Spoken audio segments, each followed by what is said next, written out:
जय भोलेनाथ। नमस्कार, मैं साधना पांडे मार्गदर्शन पे आपका स्वागत करती हूँ। दोस्तों, मैं बात करती हूँ आज ज्योतिया पारण से जुड़ी हुई। ज्योतिया का पारण बहुत ही उत्साह के साथ किया जाता है, क्योंकि दोस्तों ये व्रत बहुत बहुत लंबा है। 24 घंटे से ऊपर लगभग इस व्रत को किया जाता है। इस व्रत के पारण का शुभ मुहूर्त क्या है और पारण कैसे और किस प्रकार करना चाहिए, सारी विशेष बातें आपको इस वीडियो में सुनने को मिलेगी। देखिए, ज्योतिया का पारण आपको ज्योतिया के अगले दिन करना होता है। आप जिस दिन व्रत होता है उस दिन सरगी लेते हैं और सरगी लेकर 3 बजे के बाद आपका व्रत प्रारंभ हो जाता है। अगले दिन जैसे 25 तारीख को आप व्रत करेंगे, 25 सितंबर को, 26 सितंबर को पारण होगा। 26 सितंबर को पारण का जो मुहूर्त होगा वो सूर्योदय के बाद का मुहूर्त है।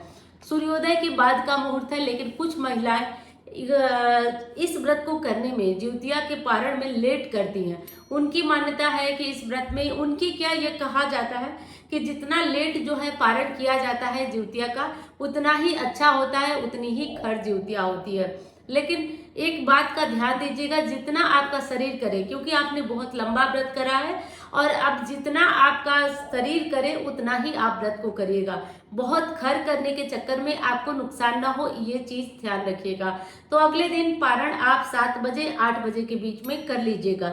जिन लोगों के यहाँ सासू माँ पूजा करती हैं और कहीं अन्य जगह पे वो रहती हैं, जैसे बहू कहीं अन्य जगह पे है, सासू माँ कहीं अन्य जगह पे, तो एक बार ये ध्यान दीजिएगा कि आपके परिवार में जो पूर्वजों की पूजा ज्योतिया के दिन सुबह होती है, जो माड़ गिराने वाला नियम होता है, वो नियम होने के बाद भी आप कहीं रहें तो पानी पीना है।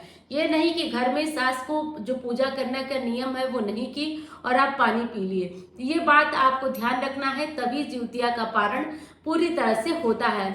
ज्योतिया के पारण से पहले आपको कुछ और विशेष नियमों का पालन करना होगा। जैसे हर जगह जई घोटने का नियम है, क्योंकि इस व्रत में जो पारण होता है वो जई घोट करके, जई का मतलब होता है कहीं कहीं पे चने भिगो कर रखा जाता है, और हमारे यहाँ जो हरी उड़द होती है उसे एक दिन पहले इतनी सी हरी उड़द भिगो कर किसी बर्तन में रख दिया जाता है। नियम तो यही है कि कच्चे मिट्टी के बर्तन में भिगो के रखा जाए।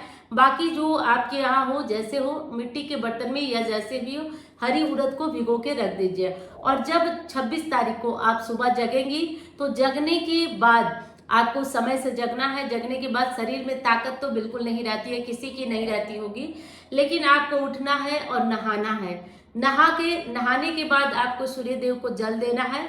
और आप जो भी, अगर जिनके सास नहीं है वो तर्पण वगैरह कर रही हैं, आज मात्र नवमी भी है, तो जो तर्पण वगैरह करती हैं, जो नियम अपना रोज करती हैं, उस नियम को नहाने के बाद पूरा कर दीजिए। उसके बाद करना यह है कि आप क्या करेंगी कि आप जिस चीज से आपको माड़ देना हो, जैसे चावल के अगर माड़ से आप अपनी सास को चढ़ाती हैं तो वो, नहीं तो दूध और चिवड़ा ले लेना है।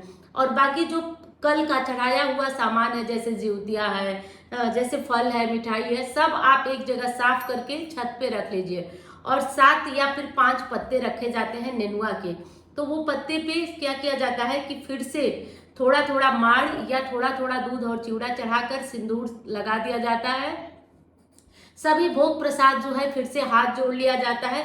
उसके बाद जई घोट लिया जाता है। जई घोटने में क्या किया जाता है कि आपको थोड़े थोड़े हरी उड़द लेकर के, और हरी उड़द को चारों दिशाओं में फेंकना होता है। हे अरियार, हे बरियार, जाके कहना राजा रामचंद्र से, इनकी मम्मी खर ज्योतिया व्रत की है। ऐसा बोलकर पूरब में, ऐसा बोलकर पश्चिम में, मतलब चारों दिशाओं में आपको हरी उड़द को डाल देना है। उसके बाद आप वहीं पूजा स्थान पर या नीचे, जैसे बनारस में ही कुछ लोग जो है शरबत के साथ जई घोटते हैं, तो गरम शरबत, और चाहे तो आप ठंडे पानी से तो मत करिए, क्योंकि लंबा व्रत है तो गला वगैरह कटने का डर होता है। तो आप थोड़ा गर्म पानी से ही जो है हरी उड़द होती है उसको निगल जाइए, जितनी संतान होती है। अगर उड़द या चना, चने से भी कई जगह पे चने भी निगले जाते हैं, तो आप अपनी जो आपके एरिया की मान्यता है उसके अनुसार ही करिएगा। तो उसको 5 की संख्या में गिनकर हाथों पे ले लेना है, फिर मुंह में डाल करके पानी के साथ उसे निगल जाया जाता है। उसको मुंह दांत से वो नहीं किया जाता है, कूचा नहीं जाता है, तो इसलिए उसको निगल दिया जाता है। तो पारण के दिन ये नियम, ये विधि किया जाता है। उसके बाद पारण करते समय बहुत ध्यान रखने वाली बात है कि जिस समय आप पारण करें उस दिन साफ सुथरी ही आपको साड़ी पहनना चाहिए। पारण के समय और सुबह की पूजा के समय भी आपको साफ सुथरा साड़ी पहन के ही आपको पारण या पूजा करना है। जिउतिया का व्रत जितना कठिन है उतना ही विशेष और विधि विधान से किया जाता है। तो इस विधि विधान से इस विशेष नियम को आपको ध्यान जरूर रखना है। अब ध्यान रखिए कि जो निनुआ या फिर तरोई के जो पत्ते होते हैं उनपे जो आप प्रसाद चढ़ाए हैं उसको क्या करेंगे, तो आप छत पे फेंक दीजिए उसको। किसी जीव को पशु तो नहीं खा पाएंगे, पक्षी वगैरह खा लेंगे। तो इस तरह से करके आपको अपना व्रत पूरा कर लेना है। तो यही था हमारे पारण का नियम और उम्मीद करती हूँ कि ये विधि आपके विधि के साथ बहुत मैच कर रही होगी। अब चलिए मिलती हूँ आपसे अन्य वीडियो में। धन्यवाद। हर हर महादेव।